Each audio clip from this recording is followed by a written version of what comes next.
अब ये जाति छोड़ने को भी तैयार हो जाएंगे, हो सकता है अपनी बेटियां देने को भी तैयार हो जाएं, लेकिन मेरे समाज को मानना नहीं है। ये काले नांग हैं, ये दूध पीते रहेंगे, लेकिन जब मौका लगेगा काटेंगे। कि तुम कोई गरीब, छोटे, असहाय गरीब लोग नहीं हो, आप इस देश भारत के राजा महाराजा हो। इन चोरों ने तुम्हारे देश पर कब्जा करके रखा है। जाग जाओ और अपने अंदर खून को जगाओ और इन चोरों से देश को मुक्त कराओ। कि मैं शराब नहीं पीता, अब शराब बनाने वाली फैक्ट्री, शराब बेचने वाले ठेके मेरा विरोध करें तो मैं क्या करूं? मैंने स्पष्ट कह दिया कि मैं नहीं मानता। अगर आप में औकात है, आप में क्षमता है, तो आप भी कह दीजिए कि मैं बुद्ध और अम्बेडकर को नहीं मानता।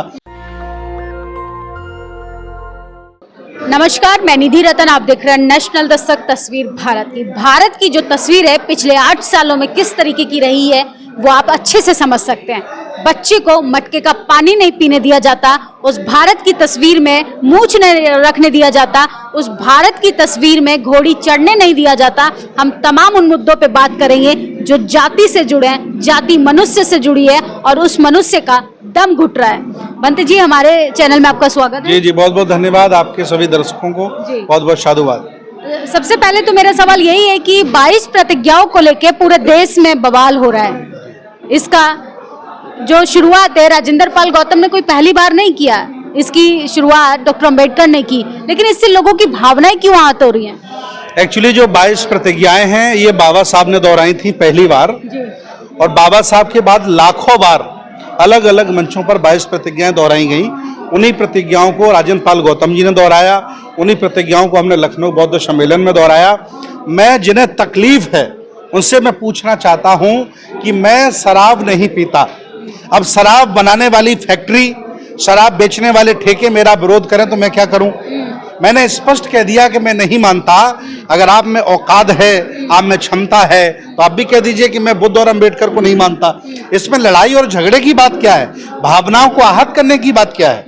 आपने उनके इष्ट देवी देवताओं का नाम लेकर संबोधित किया है कि हम उनको नहीं मानेंगे। जी, एक्चुअली जो प्रतिज्ञाएं बनाई गई मैं उनको नहीं मानूंगा। उनको तकलीफ है, वो भी ये कह दे कि मैं नहीं मानूंगा। हालांकि तकलीफ उन्हें, निधि जी, ये नहीं है कि 22 प्रतिज्ञाएं ली हैं। तकलीफ उन्हें ये है कि एससी ओबीसी के जो गुलाम लोग हैं, जो सामाजिक गुलाम हैं, धार्मिक गुलाम हैं, राजनीतिक गुलाम हैं, आर्थिक गुलाम हैं, मानसिक गुलाम हैं, मंदिर रूपी इनकी दान पेटी में पैसा टाइम से डालते हैं, उनके मंदिर रूपी पेटी में जो ताला लगने वाला है, एससी ओबीसी के लोग जाग गए हैं, इसलिए बौखला रहे हैं और कोई कारण बौखलाने का नहीं। और जिस तरीके से 5 अक्टूबर को राजेंद्र पाल गौतम के साथ हुआ, मनुवादी लोगों ने प्रेशर में उनसे इस्तीफा मांग लिया, आखिर ऐसे कब तक चलेगा? बहुजन समाज के मंत्री अपना पद कब तक त्यागते रहेंगे? एक्चुअली राजेंद्र पाल जी ने अपने मान सम्मान स्वाभिमान का परिचय दिया। रही लड़ाई और झगड़े की बात कि जब अपने पराये हो जाते हैं तो लड़ाई लड़ने का मजा नहीं आता। मैं धीरे धीरे एससी ओबीसी माइनॉरिटी को जगा रहा हूं, इनके मन में चेतना ला रहा हूं, उन्हें ये बता रहा हूं कि तुम कोई गरीब, छोटे, असहाय गरीब लोग नहीं हो, आप इस देश भारत के राजा महाराजा हो। इन चोरों ने तुम्हारे देश पर कब्जा करके रखा है। जाग जाओ और अपने अंदर खून को जगाओ और इन चोरों से देश को मुक्त कराओ। बहुजन समाज जाग रहा है। यही कारण है कि हर राज्य में, हर शहर में धम्म देशना और दीक्षा का कार्यक्रम लगा है। मेरे हिसाब से 10 लाख लोग तो मेरे माध्यम से ही दीक्षा लेने को तैयार बैठे हैं। हर राज्य से फोन आ रहा है, हर शहर से फोन आ रहा है कि बंते जी मुझे 10,000 लोगों को दीक्षा कार्यक्रम कराना है, इसलिए लोग बौखलाए हैं। जिस तरीके से आपने शुरुआत की है पूरे देश भर में भ्रमण करके लोगों को दीक्षा देने का, इसका सिलसिला कहाँ से शुरू हुआ और कहाँ तक चलेगा? दिल्ली से शुरुआत हुई है, लखनऊ में आगाज हुआ है, अब हम जम्मू कश्मीर जा रहे हैं, इसके बाद मैं सूरत गुजरात जा रहा हूं, इसके बाद पटना जा रहा हूं, कलकत्ता जा रहा हूं, भुवनेश्वर जा रहा हूं, और इसके बाद इनके जहां सबसे ज्यादा बाबा रहते हैं हरिद्वार में 1 लाख लोगों को दीक्षा दिलाने का काम करूंगा।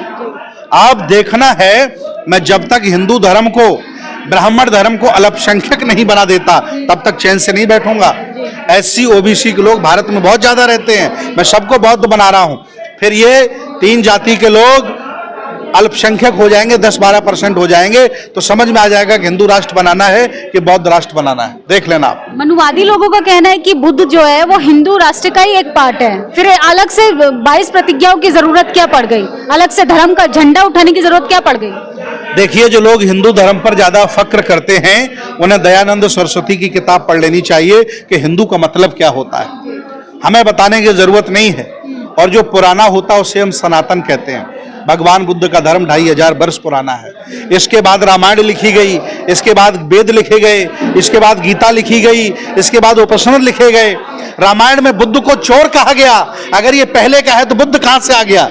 मैं पूछता हूं, ये झूठे लोग हैं, ये मक्कार लोग हैं। मैं उस व्यवस्था को नहीं मानता कि मुंह से ब्राह्मण पैदा हो, बाहों से क्षत्रिय पैदा हो जाए, पेट से बनिया पैदा हो जाए और पैरों से शूद्र पैदा हो जाए। ये व्यवस्था तुम्हें मुबारक हो। मैं विज्ञानवादी हूं, तर्कवादी हूं, और लोगों को बताऊंगा कि व्यवस्था झूठी है और लोगों को बौद्ध बनाऊंगा। लोगों का सवाल भी रहता है कि बौद्ध भिक्षुओं को इस सब मामले से दूर रहना चाहिए क्योंकि ये सामाजिक काम है। ये सामाजिक कार्य नहीं है, ये गुलामी का कार्य है। वो देखिए, मेरे भिक्षु जीवन से तकलीफ उन्हें नहीं है, मेरे सही बात बोलने से तकलीफ है। मेरे ऊपर 15 केस लगा दिए किसान आंदोलन के, अभी तक 15 केस लगे हैं। 4 FIR और हो गई हैं। पुलिस वाले फोन मुझे कर रहे हैं, मुझे पर डे जान से मारने की धमकी दी जा रही है। मैंने कहा कि मैं तुम्हारी इन धमकियों से डरने वाला नहीं हूं। अगर आप हिम्मत है, आपका धर्म जो सच्चा है और ब्राह्मण व्यवस्था अच्छी है, तो आमने सामने आकर के बहस कर लो। तो बहस करने के लिए कोई तैयार नहीं है। लेकिन अब तो मोहन भागवत जी कह रहे हैं कि जात पात खत्म कर रहे हैं। मैं मोहन भागवत जी जात पात खत्म कर रहे हैं, तो मोहन भागवत जी को मैं एक सलाह दे रहा हूं। अब तक का उन्होंने पूरा जीवन ब्राह्मण बन के गुजारा, अब जो उनकी बची जिंदगी है वो शूद्र बन करके गुजारें 10 साल। इसके बाद विचार किया जाएगा ब्राह्मण व्यवस्था बंद की जाए या नहीं की जाए। समझ में आ जाएगा उन्हें कि जाति छोटी क्या होती है और जाति का अपमान क्या होता है। अब वो शूद्र बन करके गुजारें जिंदगी बाकी अपनी, हम तैयार हो जाएंगे उनकी बात मानने को। वो कह रहे जन्म से सर्वश्रेष्ठ होता है, अब उस जात पात की व्यवस्था को खत्म करना चाहते हैं। अब वो गटर में आके सफाई थोड़ी करेंगे। वो डर गए हैं। ये कहने का मतलब है कि बहुजन आंदोलन से, बाबा साहब की धम्म क्रांति से वो डर गए हैं। वो लोग घुटने के बाहर आ गए हैं, और ये ऐसे आंदोलन अगर ऐसे ही चलता रहा तो वो साष्टांग प्रणाम करके लंबे लंबे लेट जाएंगे, कहेंगे भैया मुझे अपना दास बना लो, भारत में बना रहने दो। क्योंकि भारत के बहुजन जान गए हैं कि लुटेरे हैं, विदेशी हैं, और इनके पास कुछ नहीं है। इन्होंने बुद्ध की संस्कृति पर कब्जा किया है, इनके पास कोई आइडियोलॉजी नहीं है। जितने भी बुद्ध विहार हमारे थे सम्राट अशोक ने बनाए, सब पर इन्होंने बलात् कब्जा किया। साकेत का केस हुआ, हमने अयोध्या का केस हाई कोर्ट में किया, सुप्रीम कोर्ट में किया, 1 लाख का जुर्माना हमने दिया। ये जान गए हैं कि बहुजन जाग गया है, इसलिए अब ये बौखलाए हैं। अब ये जाति छोड़ने को भी तैयार हो जाएंगे, हो सकता है अपनी बेटियां देने को भी तैयार हो जाएं, लेकिन मेरे समाज को मानना नहीं है। ये काले नांग हैं, ये दूध पीते रहेंगे, लेकिन जब मौका लगेगा काटेंगे। इनको बिल्कुल अलग करना है, या तो ये सुधर जाएं या तो देश छोड़ के चले जाएं। इस अभियान में हमें लगना पड़ेगा। कुछ लोगों का कहना भी कि आप जब बुद्ध की बात कर रहे हैं, बुद्ध ने तो त्याग की भावना से सबको मैसेज दिया, तो आप आरक्षण छोड़ दीजिए। मैं ये कह तो रहा हूं कि जिन्हें आरक्षण बुरा लगता है वो शेड्यूल कास्ट के व्यक्ति बन के रह लें, वो OBC बन जाएं, वो यहाँ गुलामी करने लगे। आरक्षण समझ में आ जाएगा कि आरक्षण है कि मेरा हक है, मेरा अधिकार है, मेरा पदोन्नति है, समझ में आ जाएगा। और फिर गैर कानूनी तरीके से इन झोला छापों ने, इन चोरों ने 10% आरक्षण ले लिया है, फिर भी आरक्षण के पीछे ये पड़े रहते हैं। इसका मतलब इनकी मनसा खराब है, इनकी नियति खराब है। अब बहुजन जाग गया है, ईंट का जवाब पत्थर से दिया जाएगा। बहुजन तो जाग गया है, लेकिन आज भी मटका पीने पे जान की हत्या ही हो रही है, मूंछ रखने नहीं दिया जा रहा, घोड़ी चढ़ने नहीं दिया जा रहा। आप कह रहे कि बहुजन जाग रहा है। देखिए, दुश्मन जब हमला कर दे और हम लोग अगर सो रहे हों तो दुश्मन ज्यादा नुकसान कर सकता है। दुश्मन हमला करे और हम लोग जाग गए हों तो कम नुकसान होगा। और दुश्मन जब हमला कर दे और हम लोग भी लाठी डंडा लेकर के बैठ जाएं तो हो सकता है दुश्मन को मार गिराएं।